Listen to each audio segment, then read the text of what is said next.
Hello everyone, this is Neva Mishra from Brilliant Academy of Learning.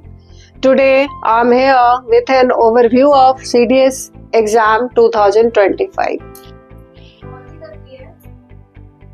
This exam is for recruitment for the Indian Armed Forces, including the Army, Navy and Air Force.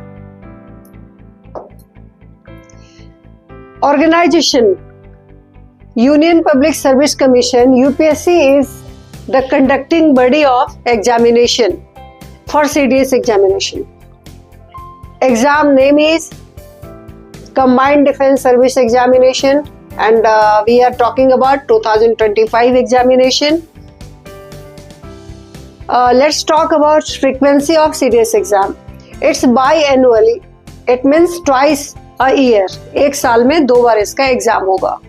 Mode of application, इसका application आप कैसे fill करोगे exam के लिए form, वो है online mode में होगा. दोनों भाषाएं में होंगे. ये language of written exam is bilingual. It means कि दोनों, हिंदी इंग्लिश दोनों में आप इसका एग्जाम दे सकते हैं. Mode of examination is offline. जो एग्जाम होगा वो ऑफलाइन होगा. And CDS application fees is 200. And for some candidates it's free also. Type of questions: it's MCQs. It means multi choice questions will be there, objective type questions. Now let's talk about eligibility. As far as age is concerned, the candidate should be between 20 to 24. It means कि 20 से 24 साल के उम्र के जो बच्चे हैं, 20 से 24 वर्ष के अंदर की उम्र के जो बच्चे हैं वो इस एग्जाम में बैठ सकते हैं. Unmarried mails and females. अब इसका क्राइटेरिया क्या है कि इस एग्जाम में बैठने के लिए जो कैंडिडेट होंगे उनको अनमैरिड होना है, मतलब अनमैरिड ही बैठ सकते हैं इसमें.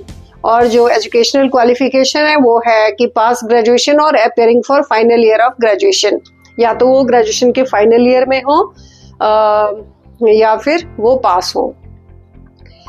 CDS एग्जाम ड्यूरेशन, ये कितने समय के लिए होगा, इसका आवर्स क्या होगा एग्जाम का, तो 2 hours ईच पेपर, 2 घंटे का एक पेपर होगा. Marking scheme 1/3 for each incorrect answer. यानी अगर आप एक गलती करते हो तो जो भी मार्क्स आप पाए रहोगे उसमें से 1/3 मार्क्स जो है वो डिडक्ट हो जाएगा अगर आपने गलत आंसर किया तो, है ना. और राइट आंसर्स के लिए तो आपको सही मार्क्स मिलेंगे ही. Purpose of serious examination: admission of candidates for Indian military academy. ये किस किस कॉलेज के लिए होता है? इंडियन नेवल एकेडमी और air force academy and officers training academy के लिए एग्जाम होता है CDS का. और जॉब लोकेशन, ये जॉब जो आपको मिलेगा after passing the examination both sections written and SSB, तो आपको ऑल ओवर इंडिया में कहीं भी प्लेस किया जाएगा, है ना. इसके लिए ऑफिशियल वेबसाइट जो है वो है upsc.gov.in. इस पे आपको फॉर्म या कोई भी और डिटेल चाहिए तो इस वेबसाइट पे आपको मिल जाएगा. Name of the course, let's see here. Indian Military Academy Dehradun जो 116th day course commencing in January 2026, जो 2026 के लिए एग्जाम होगा, including 13 vacancies reserved for NCC C certificate Army wing holders. तो ये सभी मिला के जो IMA देहरादून का अप्रोक्सीमेट नंबर ऑफ वैकेंसीज है वो 100 है ना. उसके बाद सेकंड है इंडियन नेवल एकेडमी जो एजीमाला में है, जो 2026 के जनवरी से जहाँ पे कोर्स शुरू होगा, जिसके लिए अभी एग्जाम होगा 2025 में. Executive branch general service hydro including 6 vacancies for NCC C category certificate naval wing holders. इसकी जो वैकेंसी है वो 32 है. Third is air force academy Hyderabad. यहाँ की जो वैकेंसी है जिसमें pre flying training course commencing in January 2026. EP course including 03 vacancies reserved for NCC C certificate air wing holders through NCC special entry. ये टोटल मिला के 32 सीट्स है इसमें. And fourth is OTA officers training academy Chennai Madras का, जो 123rd SSC main NT UPSC course जो commencing इन अप्रैल 2026 के लिए एग्जाम होगा, जो ये उसमें 275 वैकेंसीज हैं. Next officers training academy Chennai, जो दूसरा मद्रास का है 37th SSC के लिए. वो है विमेन विंग के लिए NT UPSC कोर्स कमेंसिंग इन अप्रैल 2026. यानी ये जो एग्ज़ाम होगा ये 2026 से इसका कोर्स की शुरुआत होगा. डिफरेंट जो है IMA देहरादून, उसके बाद INA एसीमाला, उसके बाद एयरफोर्स अकेडमी हैदराबाद, सभी का मैंने आपको डिस्कस कर दिया है. ऑल द 5 जगह पे जो इसकी ट्रेनिंग होती है उसका कहाँ पे कितनी सीट्स हैं, कितने सीट्स की वैकेंसीज है, वो यहाँ पे आपको दिख रहा है और मैंने डिस्कस कर दिया. Next CDS 2025 events. CDS 1 exam of 2025 and CDS 2 exam of 2025. The first thing is CDS 2025 notification जो अभी अप्रैल में होगा 13th of अप्रैल को, उसके लिए 11th दिसंबर 2024 को नोटिफिकेशन आ चुका है. और इसकी जो टोटल वैकेंसीज हैं CDS 2025 अप्रैल एग्जाम के लिए, उसमें 457 है. और इसका एप्लीकेशन फॉर्म जो है 11 दिसंबर 2024 से शुरू हो चुका है. Last date to apply for CDS 2025 is 31st December 2024. CDS 2025 application form correction का जो विंडो है वो 1 जनवरी टू 7 जनवरी 2025 तक रहेगा. इसमें आप करेक्शन कर सकते हो. और CDS 2025 एप्लीकेशन विड्रॉल जो है इसका अभी कोई नहीं है दिया हुआ इंफॉर्मेशन. और CDS 2025 एडमिट कार्ड जो है विल बी अपलोडेड, इसका भी डेट नोटिफाइड नहीं है. और एग्जाम डेट जो है वो 13th अप्रैल 2025 है. जस्ट लाइक दैट जो CDS 2 एग्जाम होगा 2025 का, उसका नोटिफिकेशन 28 मई 2025 को आना है. और जो वैकेंसीज हैं ये अभी क्लियर नहीं है. 28 मई से इसका एप्लीकेशन फॉर्म आ जाएगा, आप फिल करोगे. 17 जून तक लास्ट डेट होगा. और जो करेक्शन विंडो क्या कब खुलेगा ये अभी अपडेटेड नहीं है. और एप्लीकेशन विड्रॉल का भी कोई इंफॉर्मेशन नहीं है. और एडमिट कार्ड का भी डेट अभी नहीं है. But exam date is declared here, it is 14 September 2025. तो ये आपने सारी जानकारी CDS 1 examination which is going to be held in the month of April 2025 and CDS 2 examination which is going to be held in the month of September on 14th of September की सारी जानकारी आपको दे दी गई है. Now it's eligibility criteria. तो CDS 2025 के nationality की अगर हम बात करें तो वो है, द फर्स्ट थिंग इज कि सिटीजन ऑफ इंडिया होना चाहिए. और अगर वो नेपाल और भूटान का रहने वाला है तो उसके साथ क्या है कि Tibetan refugee migrated to India before. अच्छा, ये है कि सिटीजनशिप ऑफ इंडिया होनी चाहिए फर्स्ट कंडीशन. और दूसरा है कि तिब्बतन रिफ्यूजी अगर वो इंडिया माइग्रेट किया है जनवरी 1 1962 के पहले with the intention of permanent settlement, और यहाँ पे सेटल हो गया तो वो भी एलिजिबल है. Next is individuals of Indian origin migrated from Pakistan. अगर Pakistan, Sri Lanka, Burma, Uganda, Kenya, Tanzania, Ethiopia, Malawi, Zambia, Zaire, Vietnam और वो का है कहीं का भी और वो उनकी सेटलमेंट इंडिया में हो गई है तो वो भी एलिजिबल है इसके लिए, है ना. नेक्स्ट, अब इसका एजुकेशनल क्वालिफिकेशन क्या है CDS 2025 एग्जाम का जो कैंडिडेट उसमें अपियर हो सकते हैं. तो for IMA and OTA, IMA and officers training academy, graduation degree any subject from a recognised university और इक्विवेलेंट, है ना, होनी चाहिए दोनों के लिए, या तो पास हो या अपेयरिंग हो। Next, for Indian naval academy graduation in engineering from a recognised university institution is required. तो अगर आप आईएमए और ओटीए के लिए जा रहे हो सीरियस एग्जाम के थ्रू, तो आपको ग्रेजुएशन का इक्विवेलेंट डिग्री चाहिए, और इंडियन नेवल एकेडमी के लिए आपको इंजीनियरिंग में ग्रेजुएशन यानी बीटेक होना चाहिए किसी भी यूनिवर्सिटी इंस्टीट्यूशन से रिकॉग्नाइज से। For air force academy bachelor's degree from a recognised university with physics and mathematics at 12th level और बैचलर ऑफ इंजीनियरिंग होनी चाहिए। या तो वो एयरफोर्स एकेडमी में अगर आप जाओगे तो उसके लिए या तो आपको +2 लेवल पे फिजिक्स और मैथ्स पढ़ा हुआ होना चाहिए, या नहीं तो फिर बीटेक की डिग्री होनी चाहिए, तभी आप एयरफोर्स में जा सकते हो, है ना। नेक्स्ट,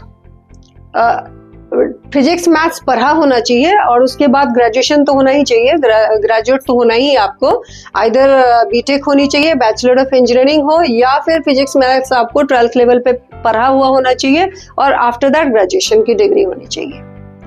नेक्स्ट, एज क्राइटेरिया क्या है, तो 20 to 24 ईयर्स जो है इस 20 से 24 साल की उम्र के, 20 से 24 के बीच के बच्चे जो होंगे उम्र के, वो इस एग्जाम में बैठ सकते हैं। बाकी जो उसका ऑफिशियल वेबसाइट है उस पर और भी आपको ज़्यादा जानकारी मिलेगा। अब इसके लिए मैरिटल स्टेटस और सेक्स का यहाँ पे है कि कौन मेल फीमेल से रिलेटेड या फिर मैरिड अनमैरिड का। तो देखें हम लोग क्या है इसमें। For Indian military academy IMA के लिए और Indian naval academy only unmarried males are eligible, कि अगर आईएमए में जाना है या फिर आईएनए में जाना है तो उसमें सिर्फ अनमैरिड मेल्स को ही लिया जाएगा, है ना। For air force academy both married and unmarried mails can apply, but training के जो दौरान है वहाँ मैरिज नहीं होने हैं, not permitted. For officers training academy unmarried mails and females can apply. OTA के लिए क्या है, अनमैरिड होना चाहिए, चाहे वो मेल हो या फीमेल हो, है ना। नेक्स्ट, अब एग्जाम का कैसे क्या क्राइटेरिया है। तो रिटन एग्जामिनेशन जो होगा सबसे पहला स्टेज में, तो उसमें मल्टीपल चॉइस क्वेश्चंस होंगे किस किस सब्जेक्ट्स के, इंग्लिश, जनरल नॉलेज और एलिमेंट्री मैथमेटिक्स का। ये आईएमए के लिए है, conducted separately for each academy, है ना। ये सब सभी एकेडमी का अलग अलग होता है। ये आईएमए का यहाँ पे है कि 3 सब्जेक्ट्स होते हैं इसमें, और आईएमए के लिए ओनली बॉयज एलिजिबल होते हैं, और ओटीए के, हाँ, आईएमए और ओटीए के लिए बॉयज दोनों के लिए एलिजिबल होते हैं, बट गर्ल्स जो है वो ओटीए के लिए होती हैं एलिजिबल। और पहला रिटन एग्जामिनेशन है जो 3 सब्जेक्ट्स का आपको देना है, उसको क्वालिफाई करना है। Then it's interview personality test conducted by SSB. ये एसएसबी लेती है केसेस का टेस्ट, इंटरव्यू और पर्सनालिटी टेस्ट का, जिसमें क्या होता है, evaluates officer like qualities, leadership skill and suitability for a career in the defence forces, है ना। Includes task. अब इसमें क्या क्या होगा एसएसबी में, ये सब में आपको टास्क दिया जा सकता है, ग्रुप डिस्कशन है, पर्सनल इंटरव्यू है, इस सब के थ्रू आपका एसएसबी में एसेस किया जाता है आपके पर्सनालिटी को। नेक्स्ट, जब आप इसको रिटन पास कर लिया, एसएसबी में आप क्वालिफाई कर लिया हर सेक्शन को, फिर आपका डॉक्यूमेंट वेरिफिकेशन होगा। तो उसमें क्या क्या लाना होता है आपको, candidate submit original documents for verification including educational certificates, age proof and other relevant documents. जो भी रिक्वायर्ड आपको वहाँ पे सबमिट करना है, जो मांगा गया है वो देना है आपको, ये सब होता है नॉर्मली। उसके बाद जब आपका डॉक्यूमेंट वेरिफिकेशन भी ओके हो जाता है, then you go for medical examination. फिर आपका मेडिकल एग्जामिनेशन होता है। Thorough medical examination is conducted by a military hospital में होता है। ये ensures candidates meet physical and medical standards required for military service, है ना, कि आप मिलिट्री सर्विस के लायक मेडिकली फिट हो या नहीं हो, है ना। कहाँ पे होगा ये, तो मिलिट्री हॉस्पिटल में। अब जो ये फाइनल मेरिट लिस्ट बनेगा वो किसके बेसिस पे, तो based on performance in the written examination, SSB interview, personality test, जो एसएसबी में ही इंटरव्यू पर्सनालिटी टेस्ट होता है एंड मेडिकल एग्जामिनेशन, ये सभी के बेसिस पे फाइनल मेरिट लिस्ट बनेगा। Seats are allotted in respective academies based on ranks and preferences। जो आप preferences फॉर्म में डाले हो और जो मार्क्स आपने अचीव किया है उसके बेसिस पे आपको रैंक जो मिला है और प्रेफरेंस जो आपने डाला है उस बेसिस पे सीट को अलॉट किया जाएगा। नेक्स्ट, अब हम लोग एग्जाम की बात करें तो for admission to Indian military academy, Indian naval academy and air force academy, ये जो एग्जाम होगा CDS का, तो इसमें जैसे इंग्लिश, जनरल नॉलेज और मैथमेटिक्स का IMA के लिए होता है, तो इसमें ईच पेपर का 2 आवर्स का 2 घंटे का समय होगा और 100 मार्क्स का होगा, है ना। तो सबसे पहले रिटन एग्जाम की बात करें तो इंग्लिश के लिए आपको 2 घंटे का समय मिलेगा, मार्क्स 100 होंगे उसके, और जनरल नॉलेज में 2 आवर्स का समय मिलेगा, मार्क्स 100 होगा। मैथमेटिक्स के लिए 2 घंटे का समय मिलेगा और 100 मार्क्स होगा। और नेगेटिव मार्किंग के लिए मैंने पहले ही बता दिया है, 1/3 का आपका मार्क्स डिडक्ट होगा गलत आंसर करने पे। और रिटन पास होते हैं वो, फिर आपको SSB के लिए बुलाया जाता है और SSB इंटरव्यू जो है इसका ड्यूरेशन 5 डेज का है और 300 मार्क्स के लिए होता है ये। It means 300 written, 300 SSB। अब इसमें जो 5 डेज है इसमें आपको हर स्टेज पे आप अगर क्वालिफाई कर लिए हो तभी फाइनल में जाओगे, अदरवाइज जहां से जो डिस्क्वालीफाई होता है उनको वहां से बैक कर दिया जाता है। Next, for admission to Indian military academy, Indian naval academy and air force academy, again here it's for OTA, English and general knowledge. In officer training academy, only 2 subjects you have to qualify in written examination. English है, ये 2 hours का होगा, 100 marks होंगे इसमें, और general knowledge है 2 hours का exam होगा, 100 मार्क्स है यहाँ पे। SSB भी 500 का होता है और ये 300 का SSB होता है ना, यहाँ भी OTA एग्जाम के लिए ही। तो टोटल हो गए ये 500 और ये जो IMA था ये 600 के लिए था। नेक्स्ट, let's talk about SSB interview. First day जो होता है सबसे पहले वो है OIR यानी ऑफिसर्स इंटेलिजेंस रेटिंग, इसका टेस्ट होता है सबसे पहले, और जिसमें उसके बाद है picture perception and description test. आपको पिक्चर दिखा के, ये SSB की बात कर रही हूँ मैं, पिक्चर दिखा के उस पर कोई छोटा सा स्टोरी लिखने के लिए बोला जाता है, तो ये PPDT इसको शॉर्ट फॉर्म में बोलते हैं। जब आप इसको क्रैक करते हो, इसको क्वालिफाई कर लेते हो, फिर आपको साइकोलॉजिकल टेस्ट के लिए लिया जाता है, फिर इंटरव्यू है, ग्रुप टेस्टिंग है, GTO टास्क बोलते हैं इसको, देन इट्स कॉन्फ्रेंस, है ना। जब आप रिटन और SSB दोनों क्रैक करते हो, फिर आपको फाइनल मेरिट लिस्ट में मेडिकल और फिजिकल मेडिकल के बाद एक फाइनल लिस्ट आता है जिसमें आपको का सिलेक्शन होता है, सभी कुछ का ओवरऑल आपके प्रेफरेंस और रैंक को देखते हुए मेरिट लिस्ट आता है। बच्चों, इससे ज़्यादा अगर आपको गाइडेंस या कोचिंग की ज़रूरत हो तो आप ब्रिलिएंट एकेडमी में कांटेक्ट कर सकते हो। ये यहाँ पे वेबसाइट का एड्रेस है brilliantacademyoflearning.com के नाम से, और अगर इस नंबर पे आप कॉल करोगे तो और भी इंफॉर्मेशन ले सकते हो, 9891726652। Thank you very much guys.